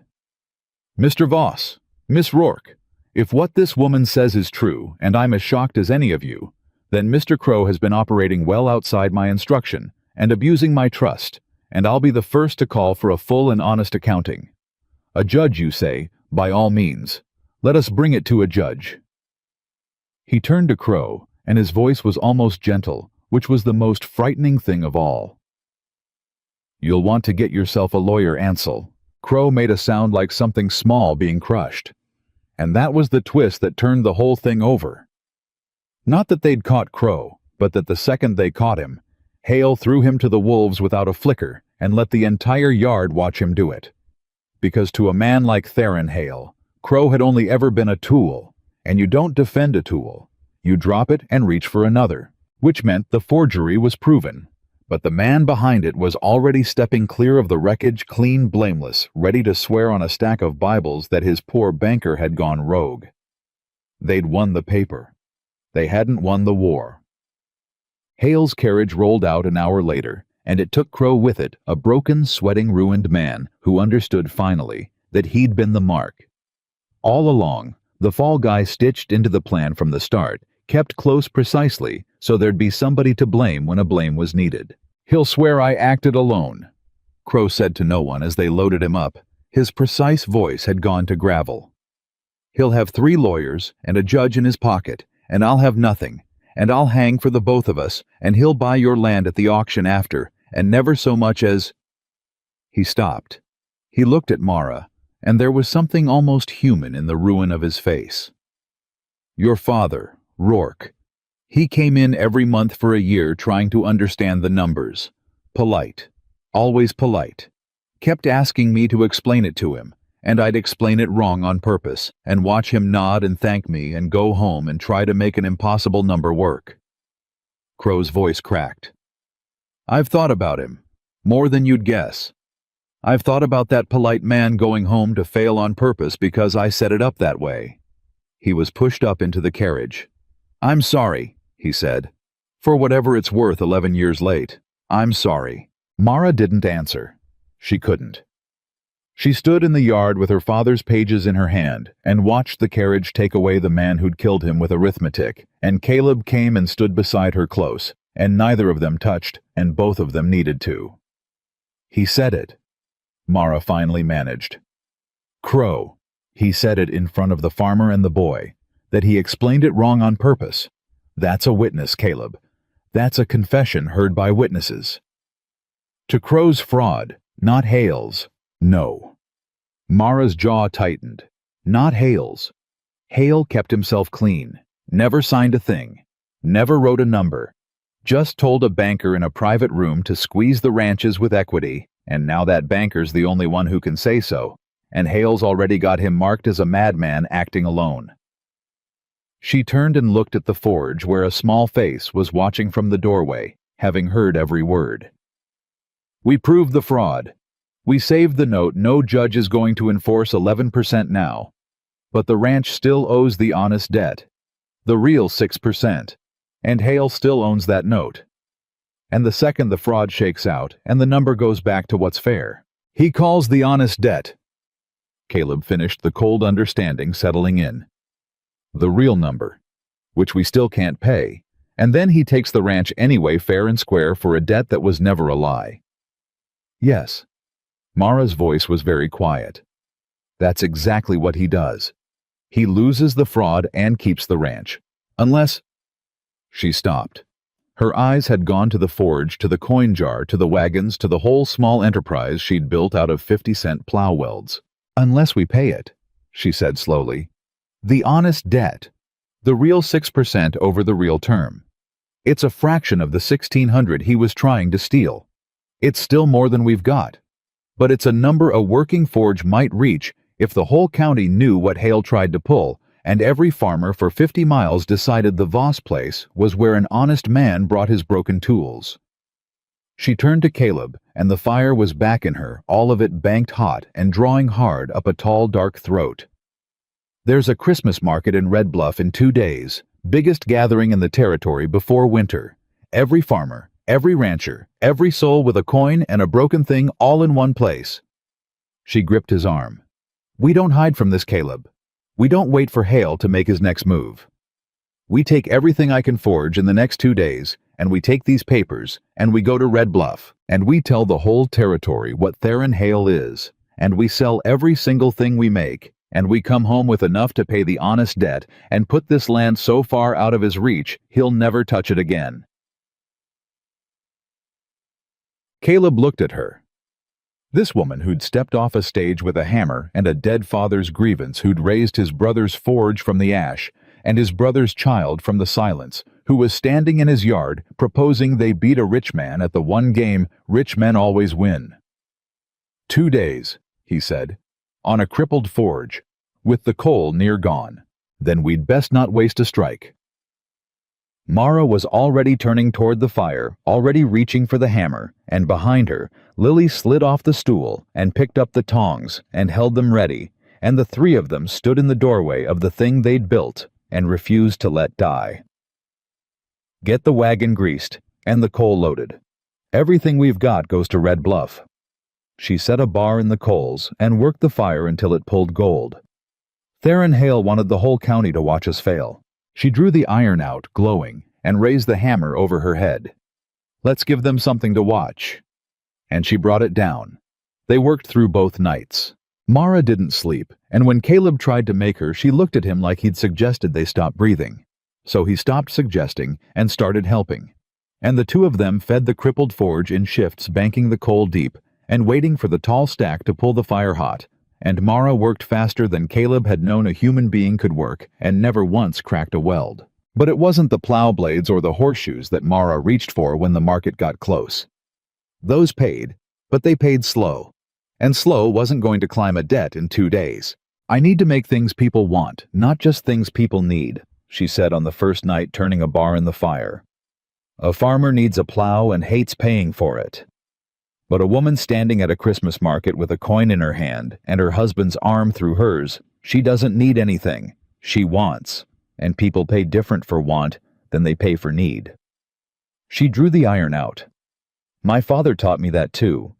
The last good year we had before Hale, we didn't survive on tools. We survived on the pretty things, the things that made a hard house feel like a home." And then Caleb watched Mara Rourke do something he hadn't seen her do not once in the whole desperate stretch since she'd stepped off that stage. He watched her make something beautiful. The tools she made were honest and plain and strong. But now in the dead of night with the note days from due, her hands slowed and the hammer fell softer, and she began to coax the iron instead of command it. She drew out a fireplace poker and turned its handle into a twist of climbing vine. She made a set of hooks and gave each one the curl of a leaf at its tip. She hammered out a boot scraper in the shape of a running horse. So lifelike, Caleb swore the thing was about to leap off the anvil, and she made trivets with hearts worked into the iron and a candle stand that spiraled up like smoke and door latches, shaped like a bird taking wing. "Mara," Caleb said, watching her finish the running horse, and he didn't have the words for what he wanted to say, so he said the small, true thing. I didn't know you could do that." She didn't look up, but something moved across her face. "I'd forgotten I could," she said quietly.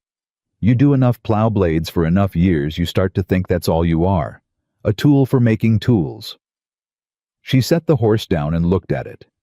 "My father used to say the difference between a blacksmith and an artist is the blacksmith makes what keeps you alive, and the artist makes what makes you glad you're alive. He said the good ones do both." She picked up the horse again, turned it in the lamplight. "I stopped doing both a long time ago, somewhere around the time they buried him." Caleb was quiet a moment. "You're doing both now," he said. And Mara Rourke, who did not cry, who had not cried when the forge burned, or when Crow confessed, or when her father's name was thrown in her face. Mara turned away toward the fire so Caleb couldn't see, and worked the bellows that didn't work anymore out of pure habit, and after a moment her voice came rough over her shoulder. "Don't. We've got no time for me getting soft over a horse." But she kept the horse. She didn't put it in the sale pile. Caleb noticed that. She set it on the workbench apart where Lily could see it, and she never said a word about why. Lily changed in those 2 nights. The child had been coming back a piece at a time for 2 weeks. But the 2 nights before Red Bluff, she came back in a rush, as if the fire's danger had shaken something loose that safety never could. She wouldn't leave the forge. When Caleb tried to carry her to bed, she clung to the stool, and Mara said, "Let her stay," so they made a nest of blankets in the corner, and the child slept there in the heat and the ring of the hammer, and woke to hand over tongs, and slept again. And on the second night, the thing happened that neither of them would ever forget. Mara was struggling. She'd been trying for an hour to draw a weld on a broken wagon axle, the kind of heavy job the crippled forge could barely reach. And twice the metal had come out of the fire, not quite hot enough. And twice she'd had to put it back, burning coal they couldn't spare. Her arms were shaking. She'd been awake for close to 40 hours, and when she pulled the axle the third time and it still wasn't right, something in the tireless woman finally frayed, and she set down the hammer and pressed both scarred hands flat on the anvil, and just breathed head down at the very end of herself. "I can't get it hot enough," she said to the anvil. "The stack's not enough. I need the bellows, and the bellows are dead, and I can't—" Her voice caught. "I can't do this alone. I've been telling everybody I can do everything alone since I was 17 years old, and I—" And then a small hand touched hers. Lily had climbed off her blankets. She stood at the anvil beside Mara, and she'd put her small hand over Mara's scarred one, and she was looking up at her. Not with fear, not with the closed-off blankness of the child who'd stepped off the stage into their lives, but with something clear and certain and awake. And then Lily let go of Mara's hand and walked to the dead bellows and put both her small hands on the handle and pushed. The bellows were ruined. Everyone knew the bellows were ruined. The oil-soaked leather couldn't hold air. But Lily didn't know the word ruined, or she'd decided she didn't care about it, and she pushed the handle down with her whole small body, and the swollen leather wheezed, and a thin, weak, wholly insufficient breath of air moved across the coals. It wasn't enough air to matter. Everyone in the forge knew it wasn't enough air to matter. But Mara Rourke looked at that child working a broken bellows with her whole heart to help, and something in the woman broke open that no fire and no fraud and no dead father had been able to reach. "Okay," Mara whispered. Her voice was shaking. "Okay, baby. Okay. Together then." And she wrapped her own scarred hands around the child's on the bellows handle, and the two of them pushed together, and Caleb ran to the other side and cupped his hands and blew across the coals himself. All three of them throwing everything they had at a fire that shouldn't have gotten hot enough, and it got hot enough. Maybe it was the three of them. Maybe it was the stack finally seasoned and drawing full. Maybe it was just that iron doesn't know how tired the people are that are working it. But the coals went from gold to white, and Mara pulled the axle, and it was right, finally right, glowing the pale near yellow of a metal, ready to become one thing out of two, and she got it on the anvil, and she raised the hammer, and she drew that weld clean and perfect and strong. And when she quenched it, and it screamed steam, she turned around and grabbed Lily up off the ground and held her, this woman who didn't know how to be held, and pressed her face into the child's hair. "You did that," Mara said. "You hear me? That weld holds because of you. You did that." And Lily in her arms made a sound. It wasn't a word. It was a small, rough, unused sound, a hum against Mara's shoulder, the sound of a voice that had been shut in the dark for 3 years, testing whether the air was safe. But it was a sound, and it came from Lily on purpose, and Caleb had to grab the edge of the workbench to stay standing, because his brother's silent child had just hummed into the neck of the woman who'd walked onto their land with a hammer, and refused to let anything stay broken. Mara didn't make it a thing. She'd told Caleb that first day, make it big, and she'll be scared of making it big again. So Mara just held the child and swayed a little, and hummed back the same rough small note, and the two of them stood there humming at each other in the firelight, while the axle cooled, and Caleb Voss understood finally and completely that whatever happened at Red Bluff, whatever Hale did or didn't do, he was never letting this woman leave. He didn't say it. It wasn't the moment, but he knew it all the way down. They loaded the wagon before dawn. Everything went in the tools. The pretty things, the vines and leaves and hearts and birds, all of it wrapped in straw and packed tight. Mara's father's pages went in her apron over her heart, and Josiah's loan copy went with them, the two proofs traveling together to the place where Mara meant to spend them. And Lily rode up on the bench between them, wrapped in a blanket, the iron horse Mara hadn't sold, clutched in her two hands. Red Bluff, on market morning, was the biggest gathering the territory offered. Before the snow closed the roads, and every soul for 50 miles was there. Farmers and ranchers and their wives, town merchants, cattle buyers down from Cheyenne, and among them, the news of what had happened at the Voss place, traveling faster than the wagon that carried its heroes. Because the old farmer Dutch Halloran had been at the ranch the day Hale came. Dutch had heard Crow confess. And Dutch Halloran had spent 2 days telling every man he met about the woman Blacksmith who'd caught a rich man's banker in a forgery right there in the yard, and how the rich man had thrown his own banker to the dogs without blinking. So when Mara Rourke set up her stall at the edge of the Red Bluff market and began laying out her ironwork on a spread of clean canvas, she was not a stranger. She was a story that had already arrived. The first hour was slow. That was the part that scared Caleb, the first hour when people drifted past and looked and didn't stop, and the coin jar stayed near empty, and he felt the 2 years of losing coming back up his throat. What if the story wasn't enough? What if pretty iron wasn't enough? What if they'd bet the whole ranch on a market, and the market shrugged? Then Dutch Halloran walked up to the stall loud on purpose so half the market could hear him. "There she is," the old man boomed. "The one I've been telling you about." He clapped a hand on the table beside the running horse. "This here's the Smith saved my plow for 50 cents when Red Bluff wanted $3 and did it stronger 'n it come from the factory. And this—" He raised his voice higher, turning to the gathering crowd. "This is the woman who caught Ansel Crow of the Cattleman's Bank forging loan papers right in front of my own eyes, and my boys. You want to know why half of you can't make your notes? You ought to go home and check your interest against what you signed.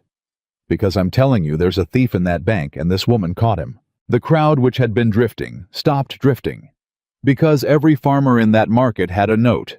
Every one of them had lain awake wondering why the numbers never worked, why they broke their backs and still fell behind, why the bank always seemed to want a little more than seemed right.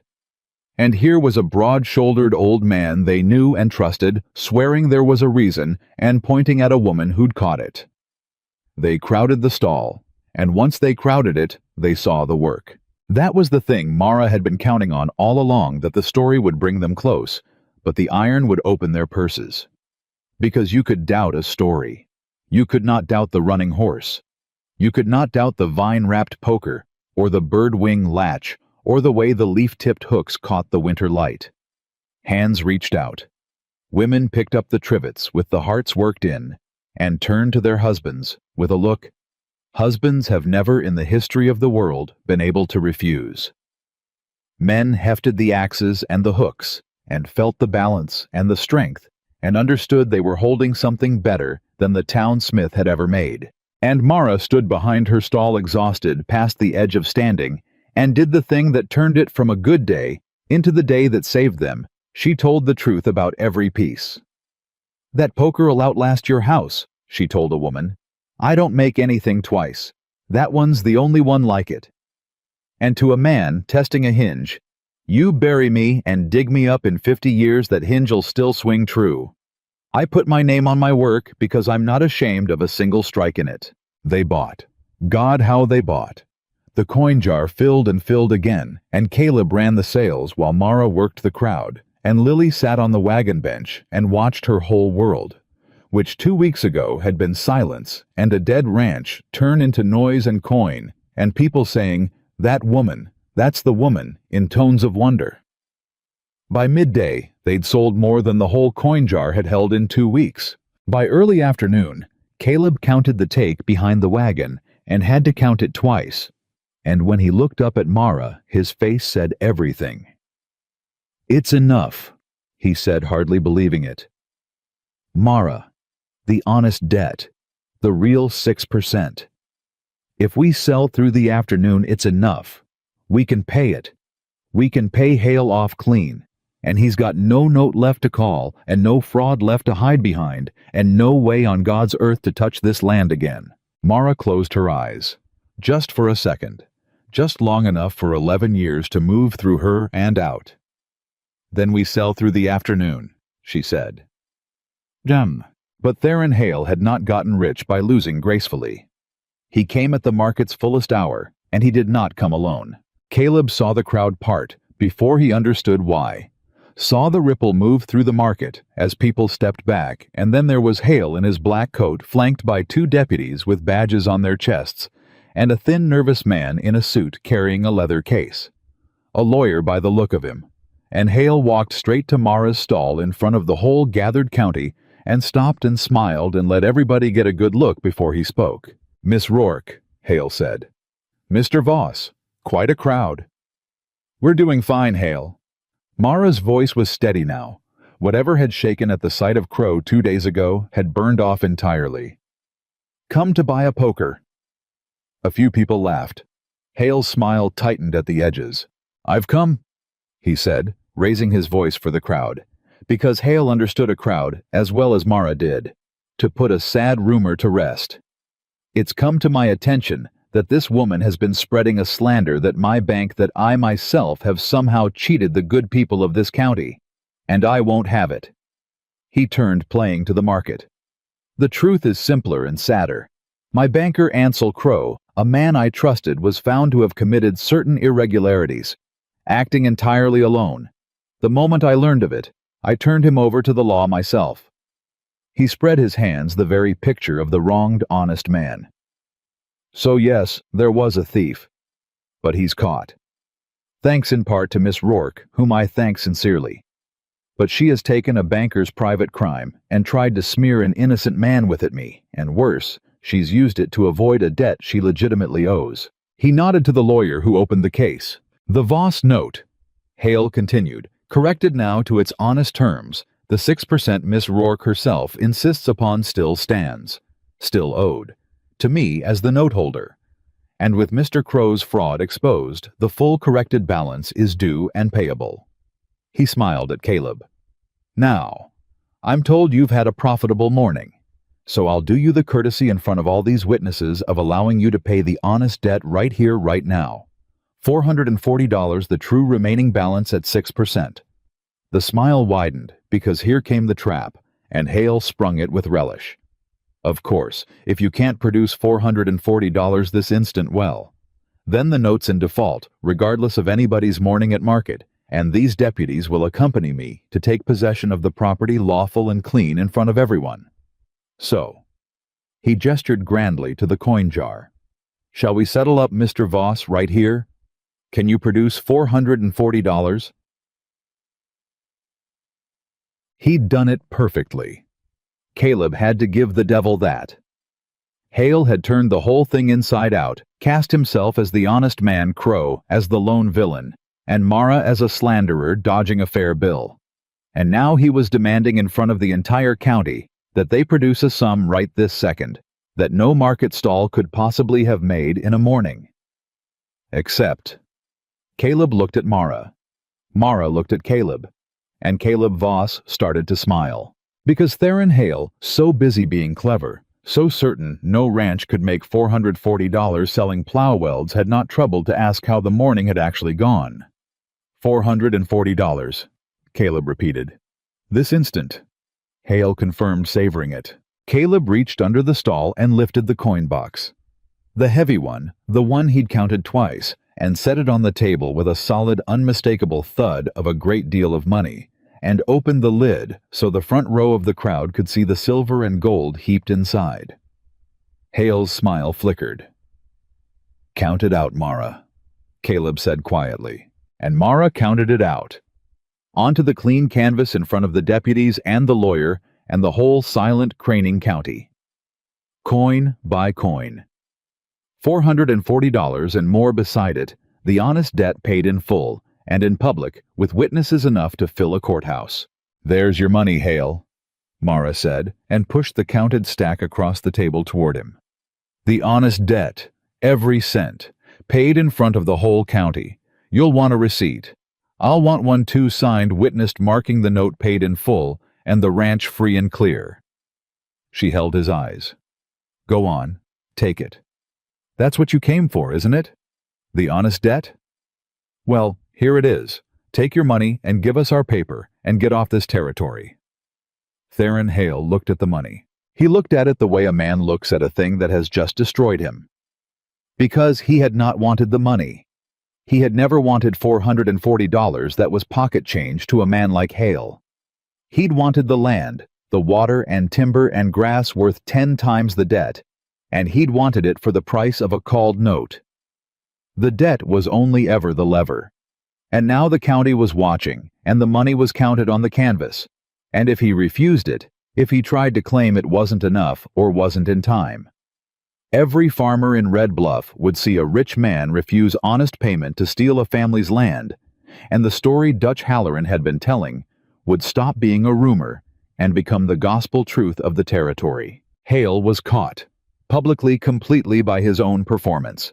He'd made himself the honest man demanding only what was fair, and they'd handed him exactly precisely what was fair in front of everyone, and left him no honest way to refuse it. The lawyer leaned in and murmured something urgent in Hale's ear. Hale's jaw worked. For one long moment, the cold, calculating thing behind his eyes searched for a way out, any way, any angle, any lever left to pull, and found none. "Write the receipt," Hale said to his lawyer in a voice like a door closing. "Note paid in full, ranch free and clear." The crowd didn't cheer. It was better than a cheer. It was a low murmur that rolled through the whole market, farmer to farmer, wife to wife, the sound of 100 people watching a rich man lose and deciding all at once whose side the story had been on the whole time. Mara took the signed receipt. She read it twice. Then she folded it and put it in her apron next to her father's pages and Josiah's copy, all the proofs and the payment and the freedom together over her heart. And then she did the thing that finished Theron Hale in the territory for good. She turned to the crowd.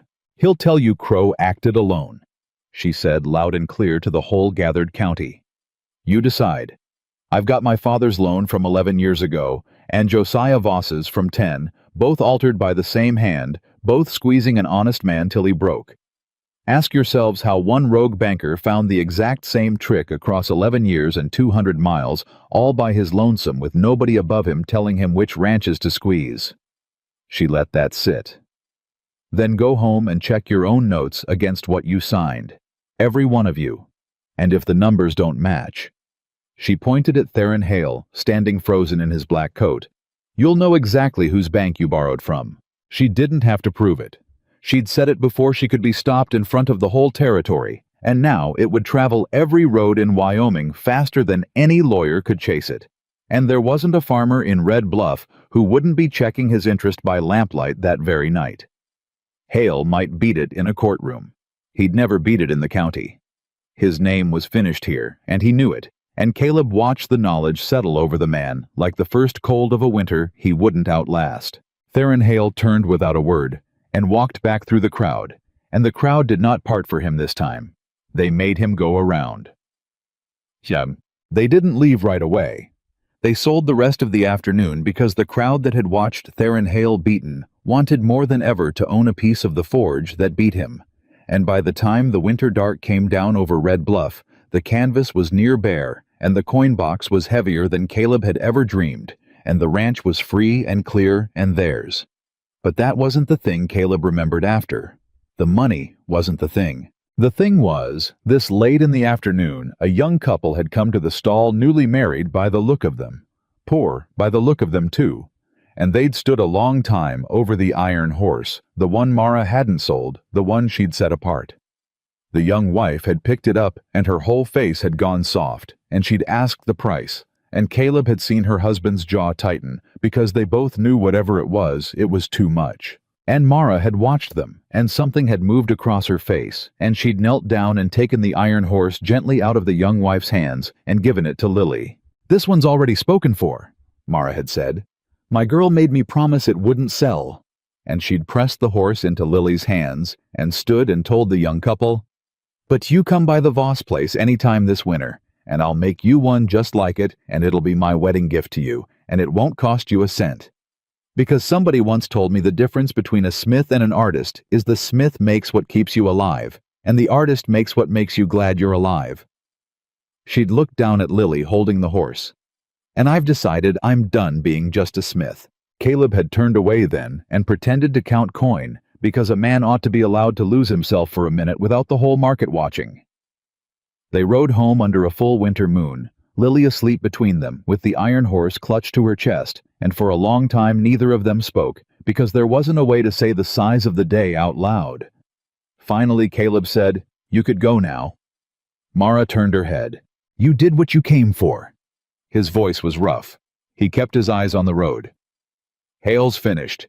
Your father's proven right in front of the whole territory. Crow'll hang or near enough. You beat him, Mara. You did the thing you got on that stage to do. There's nothing holding you here now. The ranch is safe. You could go back to Cheyenne, set up your own forge, put your name on a shingle. You'd have work from every farmer in the county after today. You could have the whole life your father never got to have." He made himself say the rest. "You don't owe us anything. You never did. You could go. You could." For a long while Mara didn't answer.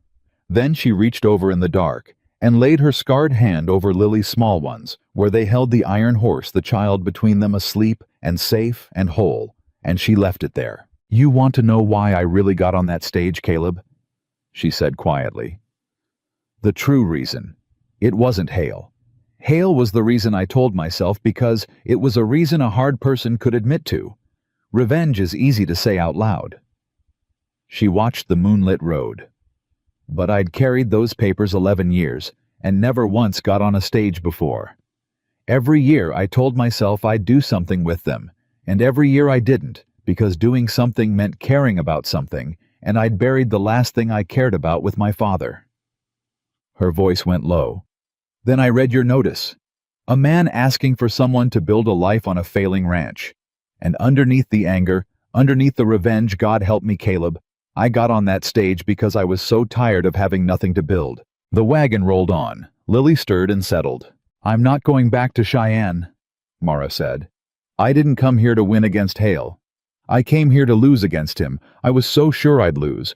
I just wanted to lose swinging for once, instead of the way my father lost, quiet and polite and alone." She turned and looked at Caleb full on, and her voice was steady as the hammer.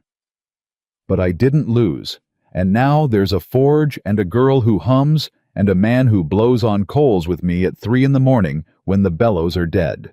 So no, I'm not going anywhere. I'm staying. If you'll have me. Not the way the notice said, not because you sent for a wife and I'm the one who came. I'm staying because I want to. Because somewhere in the last 2 weeks I stopped fighting for your land and started fighting for my home." Caleb pulled the wagon to a stop in the middle of the moonlit road.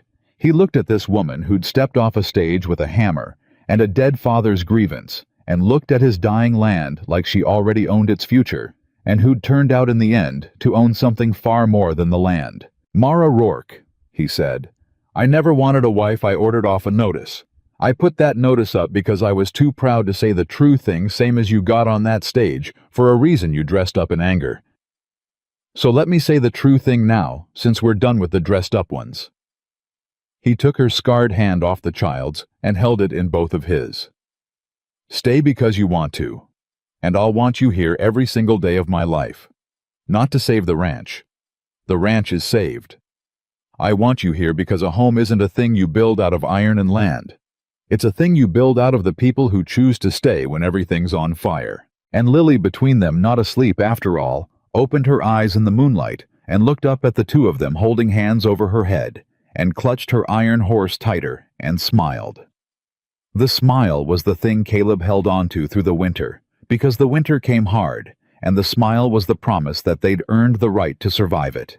They got home from Red Bluff past midnight, and Caleb carried Lily in, still clutching her iron horse, and Mara stood in the middle of the freed ranch under the full moon and turned in a slow circle, looking at all of it.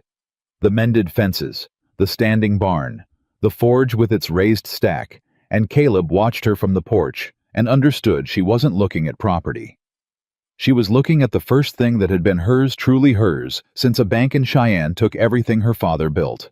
"It's real," she said, not to him, to herself. "Nobody can take it now." "Nobody can take it now," Caleb agreed. But he was wrong about that. Because there was one more thing that could take it, and it wasn't hail, and it came for them 3 weeks later on the worst night of the winter. The word had traveled exactly the way Mara said it would. Every farmer who'd stood in that Red Bluff market went home and did what Mara told them to do. They dug out their loan papers. They checked their interest against what they'd signed. And across the county in lamp-lit kitchens all through December, honest men who'd spent years believing they were failures made the same discovery one after another: the numbers didn't match. The bank had been charging more than the paper said. And every one of them thought of the woman Blacksmith who'd caught it. And every one of them got angry, and angry men talk. By the second week of December, there was a territorial marshal in Cheyenne with a stack of complaints too tall to ignore. By the third week, Ansel Crow, facing prison alone, abandoned by the man who'd used him with nothing left to protect, and everything to gain by talking, did the one thing Theron Hale had spent his whole career making sure no one could do. He talked.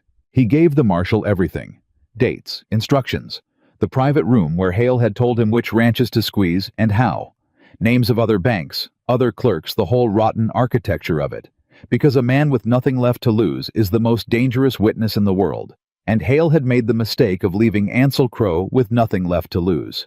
The news came to the Voss Ranch by way of Dutch Halloran, who rode 8 miles through the cold to bring it himself, grinning like a boy. "They arrested him," the old man said, stamping snow off his boots in the forge. "Hale, territorial marshal, took him out of his own parlor in Cheyenne Crow, singing like a Sunday choir. And there's near 40 ranchers filed against him now, and more every day." Dutch slapped the workbench. "You did that, Miss Rourke. You lit the match at that market, and the whole county carried the fire. They're saying he'll lose everything. Every ranch he ever took by that trick ordered, given back, or paid out. He's ruined. Ruined and jailed, and the laughingstock of the territory, and it started with you and a coin box on a canvas." Mara set down her hammer. For a moment, she didn't say anything. Caleb watched her because he knew this was the moment 11 years had been pointing toward, the moment the man who killed her father got what he'd earned, and he wanted to see what it did to her face. What it did was quiet, not triumph. Something gentler and heavier than triumph. "My father," Mara said slowly, "used to come home from that bank gray in the face, every month. And my mother would ask him what was wrong, and he'd say nothing, nothing, just numbers, and go sit in the forge in the dark." She picked the hammer back up, turned it in her scarred hands. "He died thinking he was a fool, thinking he'd failed us. And there was nothing I could ever do to tell him he was robbed, not a fool." Her voice caught. "Because he was already in the ground before I was old enough to understand it myself." She looked up at Dutch, at Caleb, at Lily on her stool. "So no, I don't feel glad Hale's ruined. I thought I would. I spent 11 years thinking the day he fell would fill the hole." She set the hammer on the anvil. "It doesn't. The hole's still there. My father's still gone, and he still died believing the lie." Then something firmed in her face, that old iron coming back. "But every one of those 40 ranchers, they get to keep their land. Their children don't grow up watching their fathers go gray over numbers. Their families stay whole." She nodded, slow, settling it. "That's the thing that fills it. Not Hale falling, them standing. That's the only revenge worth 11 years. Not that he lost, that they didn't have to." Dutch Halloran, hard old frontier man that he was, had to look away and clear his throat. "Well," he said gruffly, "anyhow, you be at the Christmas market again Red Bluff week from Sunday, because I'll tell you, half the county wants to buy iron off the woman who took down Theron Hale, and the other half wants to buy it off the best smith in the territory, and you happen to be both." He grinned. "You'll sell out by noon." Mara almost smiled. "We'll be there." But they almost weren't. Because that night the storm came. It came without warning, the way the killing storms did. The temperature falling off a cliff after dark. The wind rising to a scream, snow driving sideways so thick a person couldn't see their own hand. Caleb had lived through Wyoming winters alone in the high country, and he knew the sound of a storm that meant to kill, and this one meant it. They were all 3 in the house when it hit. Thank God the forge banked and the animals in the barn. But an hour into it, over the howl of the wind, Caleb heard the other sound. The sound every rancher dreads on a killing night. Cattle. Bawling. Wrong. Panicked. The herd, he said, already up, already reaching for his coat. The wind's driven them against the north fence. If they pile up, they'll trample each other or break through and scatter into the storm, and we'll lose every head by morning. He was pulling on his boots. I have to move them into the lee of the ridge. Not alone. Mara was up too. You can't. Somebody's got to stay with Lily. Somebody is. Mara was already at the door, and to Caleb's shock, Lily was up too, wrapped in a blanket, her small face set. The child had heard the cattle. The child understood. She's coming to the barn, where it's warm, and she's holding the lantern, and you and I are moving that herd, because one man alone in this doesn't move, a spooked herd, he gets trampled by it. I've buried enough people who tried to do the necessary thing alone. She thrust his gloves at him. We do it together, or we lose the herd, and maybe you with it. Those are the choices. Pick. There wasn't time to argue. There was never time to argue with Mara Rourke, and Caleb had finally learned to stop trying. They went out into the killing dark together. What followed was 2 hours Caleb never fully remembered, after only in pieces, the wind trying to take him off his feet, the cattle, a wall of panicked muscle in the snow, Mara beside him with a rope and a voice that somehow carried over the storm, the two of them working the herd, foot by foot, toward the shelter of the ridge. He remembered losing sight of her once in the white, and feeling his heart stop, and then her hand finding his sleeve, and the two of them roped together after that, so the storm couldn't take one without the other. He remembered Lily's lantern in the barn door, a single point of gold in all that screaming white, the child holding it steady with both hands, guiding them home each time they came back for more of the herd. And he remembered the moment it went wrong. A steer bolted big, panicked, half-mad with cold, and it drove straight at Mara out of the white, and Mara didn't see it. Her back was turned, and Caleb screamed her name, and the wind ate it, and there was no time at all. Lily screamed. Not a hum, not a sound, a word. A full, clear, terrified word, torn out of a 3-year silence by the sight of the steer bearing down on the woman she loved, and it cut through the storm the way nothing else could have, because it was the most impossible sound in the world. Mara. And Mara turned. She turned at the sound of her name in that voice. The voice none of them had ever heard, the voice that had been locked in the dark since a child sat 2 days beside her dead mother, and turning was enough. She saw the steer. She threw herself sideways into the snow, and it thundered past close enough to tear her coat.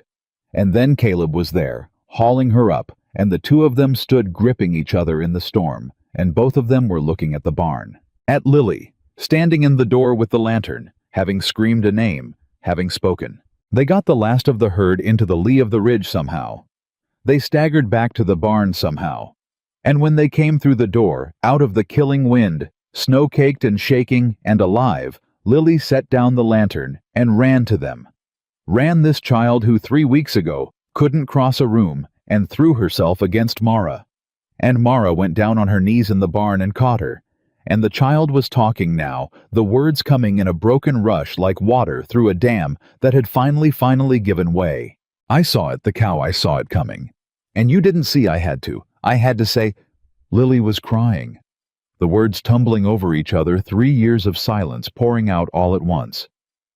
I didn't want you to, I couldn't if you got hurt, I know. Mara held her, rocked her, and Mara was crying too. Now openly this woman who did not cry, kneeling in the barn straw with the child clutched to her chest. I know, baby, I know. You saved me. You hear me.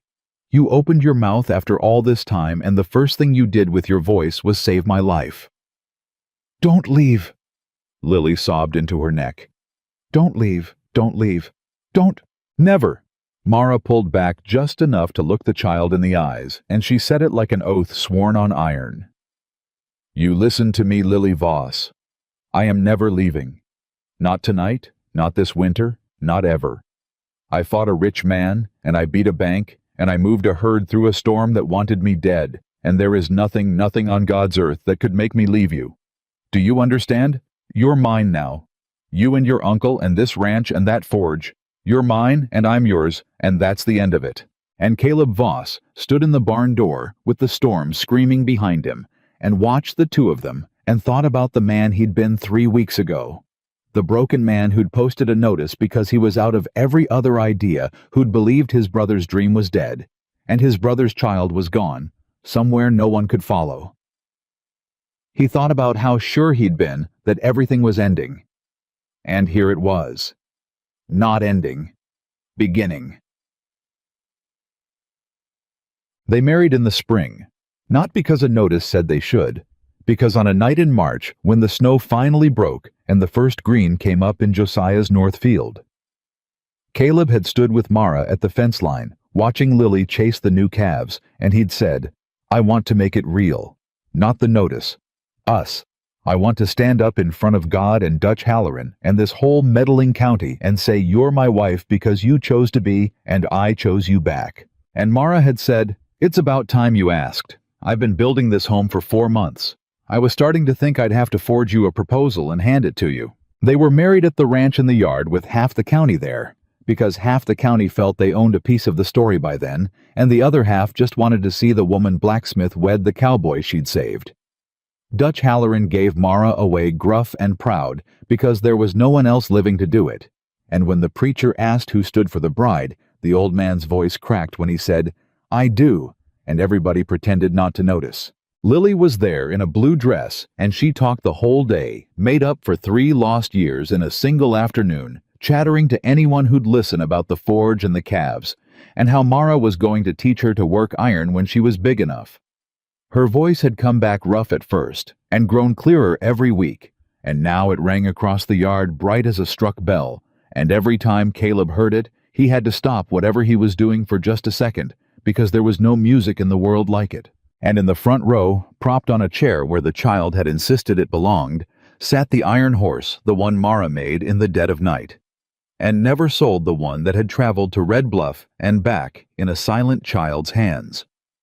Lily had named it. She called it Josiah after the uncle. She barely remembered the careful man who'd hidden a tin box under his floor and reached up out of the ground to save them all.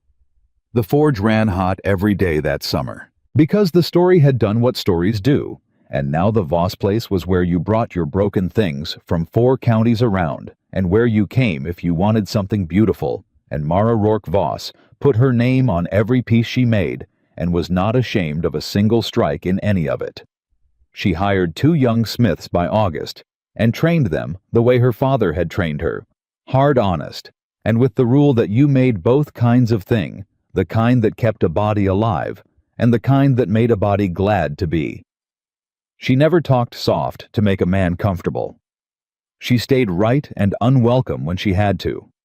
But she was neither starving nor alone anymore, and some nights Caleb would come out to the forge and find her just standing there in the glow, listening to the fire draw up the tall stack her dead father had taught her to build, and he'd stand with her, and neither of them would say anything, because some things are too full for words. Theron Hale went to prison in the fall. The trial was short. Crow's testimony, and 40 ranchers' ledgers and 2 altered loans, 11 years apart, made it short, and when the verdict came down, the man who'd built an empire out of making honest people believe they were failures was ordered to give it all back, every ranch, every dollar, and sent away to a cell to grow old, thinking about the woman with the hammer who'd read his fraud when nobody else in the territory could. He'd wanted the whole county to watch the Voss place fail. The whole county watched it thrive instead. And the young couple from Red Bluff, the ones who'd stood over the iron horse with too little money in their pockets. They came by that first winter, shy half sure Mara wouldn't remember. She remembered. She'd already made their horse. She gave it to them at the door and refused their money and told them to come back when they had children, and she'd teach the little ones to hand her the tongs, same as her own girl did. Years later, when Lily Voss was grown and worked the forge herself, with hands as sure as the woman who'd raised her people who came to the ranch, would sometimes ask about the old iron horse that sat on the mantel in the house worn smooth in places from a lifetime of being held. And Lily would tell them. She'd tell them about a cowboy who ran out of every idea and posted a desperate notice because pride wouldn't let him ask Plain for help. She'd tell them about the stagecoach and the woman who stepped off it carrying a blacksmith's hammer who wasn't what he ordered and turned out to be exactly what he needed. She'd tell them about a dying ranch and a fouled spring and a fire raised from ash, about a rich man who took land with paper instead of a gun, and a banker who altered numbers in the dark, about a strongbox under a floorboard, and a father's copied pages carried 11 years over a scarred heart. She'd tell them about a market in Red Bluff and a coin box counted out on a canvas that ruined a rich man in front of the whole county. And she'd tell them last always last, because it was the part that mattered most, about a night in a killing storm, when a silent child found her voice to scream a name, and how the family they'd built didn't come from a contract or a rescue or even the winning, but from 3 broken people who each decided on their own to stay when everything was falling apart and rebuild it with their own hands, because that was the truth. The Iron Horse held the truth. Mara Rourke had hammered into all of them across one desperate Wyoming winter, the truth that outlasted hail and the debt and even the grief itself. A family is not a thing you are given. A family is a thing you forge in the fire under the hammer, out of whatever broken pieces you have left, and once it holds forever. The Voss Forge is still standing today, and it has never once gone cold.